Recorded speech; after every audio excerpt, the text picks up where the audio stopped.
You're about to watch our midweek leadership talk with Cowboy Junction Church. We hope that you're encouraged as you listen to this to grow and become a limitless leader in a world full of limits. And Jesus, I just pray that you would do what you do. Speak to us. We love you, Lord. Amen. Amen.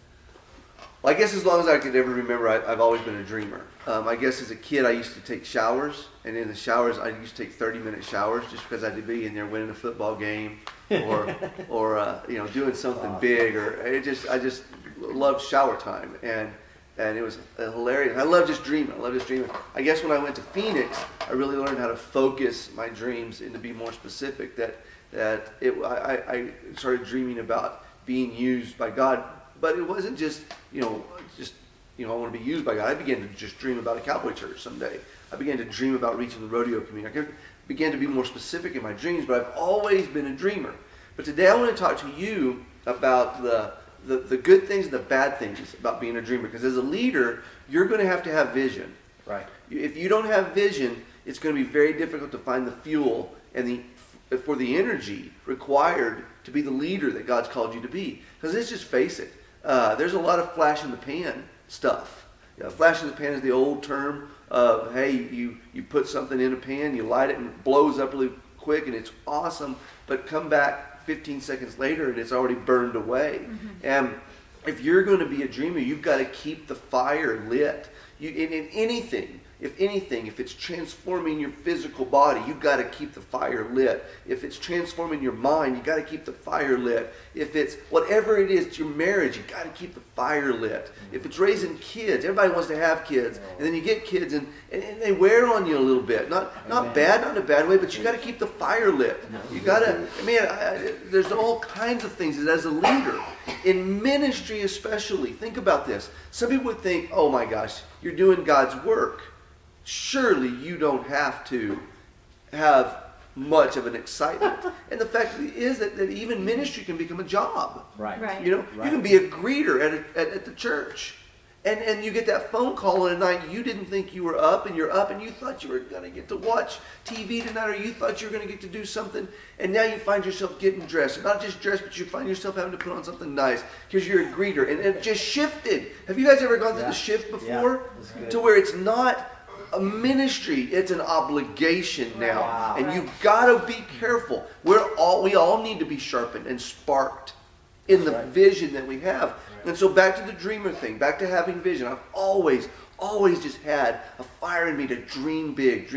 But today I want to just tell you that I think this word that I'm about to give you today is our word for 2019. Ooh. Okay? And the word is so important. It's about dreaming. Dreamers are amazing people, but if you're going to be around a dreamer, you're going to have to be a dreamer too. Yeah. If you're going to marry a dreamer, you're going to have to be a dreamer too. Right. You cannot be a dreamer. You can't be a dreamer and be married to a dreamer or be around a dreamer, because at some point you can actually weigh the dream down. And so the first thing is you got to have agreement.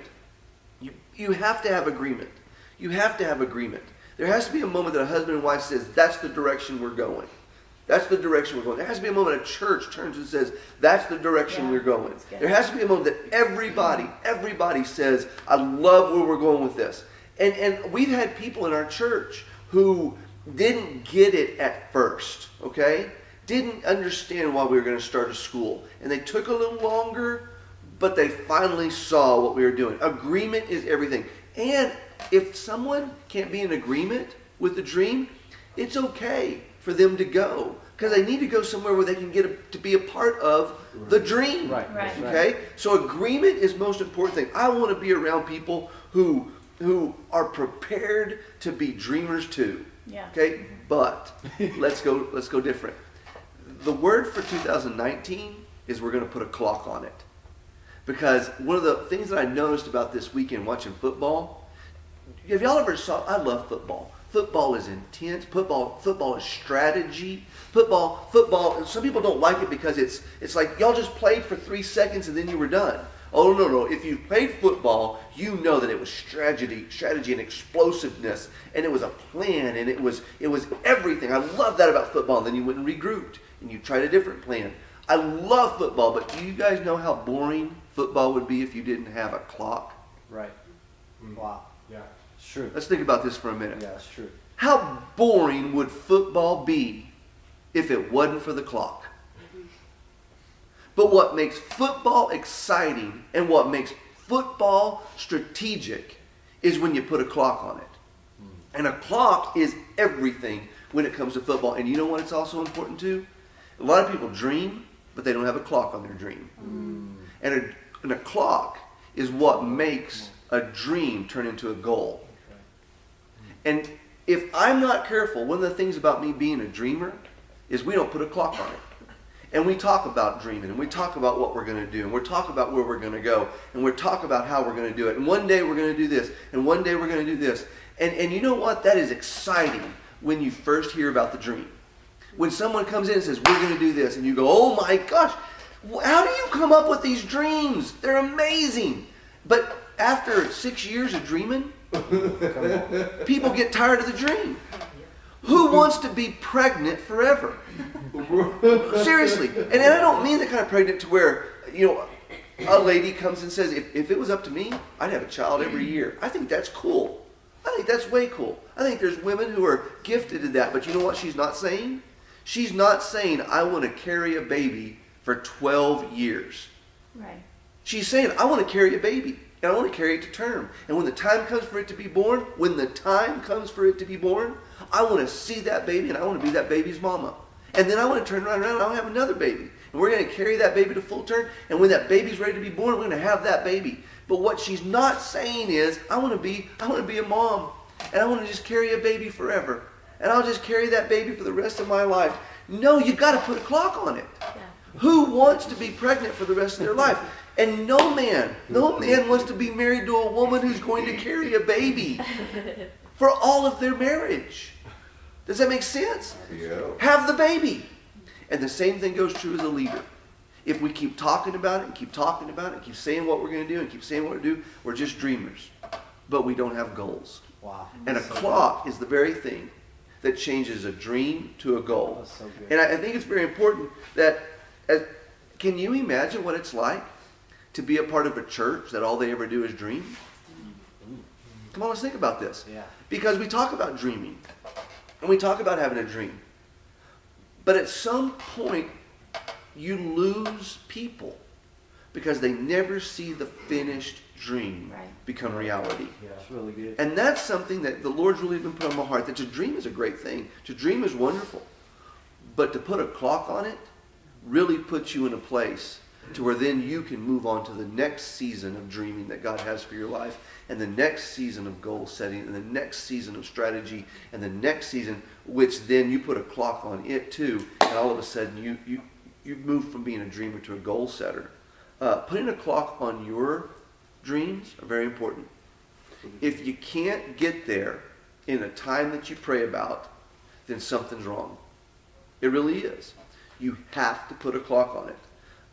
So the first thing is we have to have agreement. This is the direction we're going. Second thing is you got to put a clock on it. But the third one is this. Ambiguity is very dangerous to dreamers. Ambiguity is the vagueness that comes with a lot of people's dreams. Like, for instance, if you were to think, here's an ambiguity dream. I want to be a better person. 2019's coming around and I want to be a better person. Well, what the heck does that mean? Right. Seriously, I want to be a better person. Well, that's just dreaming. But when you turn and you say, you know what, the people around me, my family and I have had a split. This isn't my family, this is your family, okay? And my family and I, we are not as close as we used to be. And in 2019, I want to spend more time with my mom. In 2019, I want to concentrate on focusing on my kids a little bit more. I want to give them the best of my day. And you know what you just did? You weren't ambiguous. You were very strategic Right. in what you were wanting to focus on. And for a dreamer, you can go in and say things that really mean nothing. And you find yourself at the end of a season no more different than when you entered that season. Wow. Ambiguity is dangerous. When businesses turn and say, we're going to concentrate on more customer service. Well, that's a great goal. That's a great thing to say. However, to be strategic and to understand that I have no data to back up whether we're winning or not. Where's the data? And to be data collectors and to look into what you're doing and to ask the question, are we winning or not? Let me just take finances. Everybody understands finances. If we right now set a goal of where we wanted to be at the end of 2017 and where we're at 2018, just from looking at your checking account, you can see whether or not you took your dreams serious. Because there's some choices that had to be made. Starbucks or not. Okay?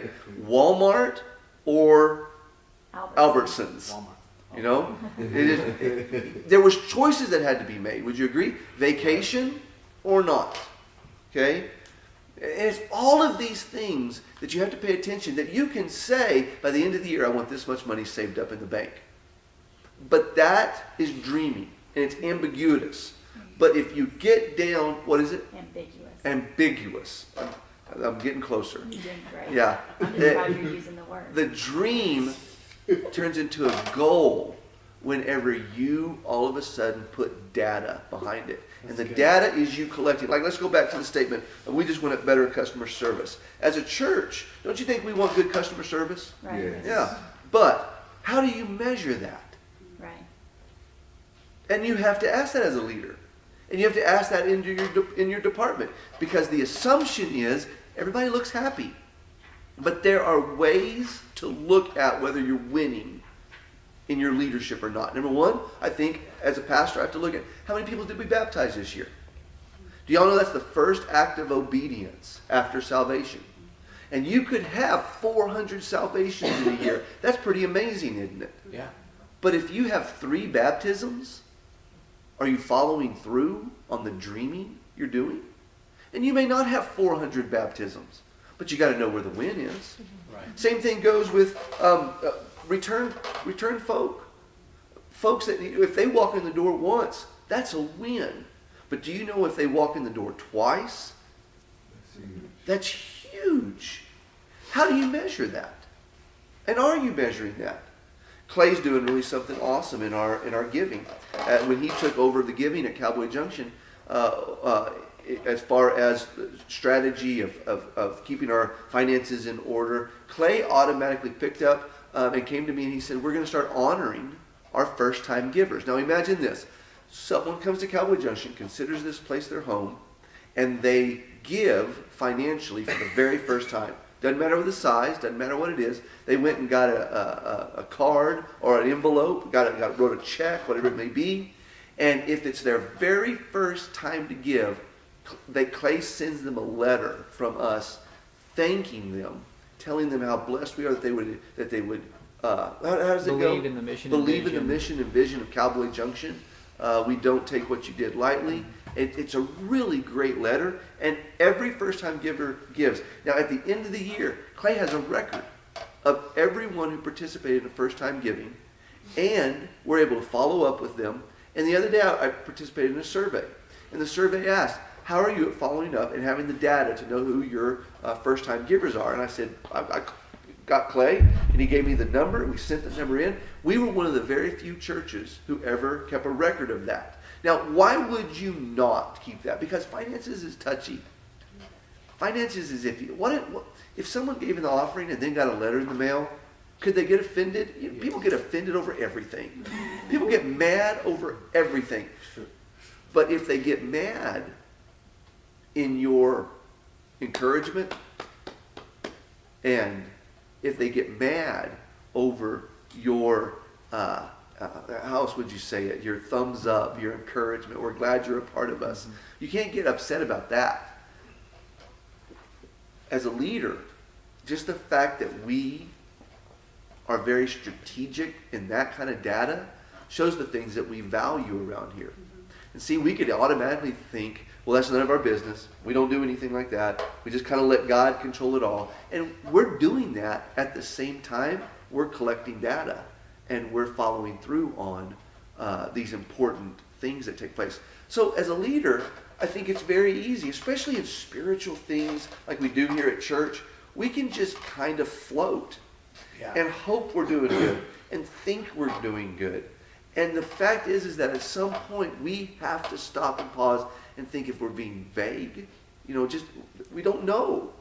We don't know. Or if we're being strategic, because there is a difference between being a dreamer and being a leader. And I think that's very important for us to realize. Yeah.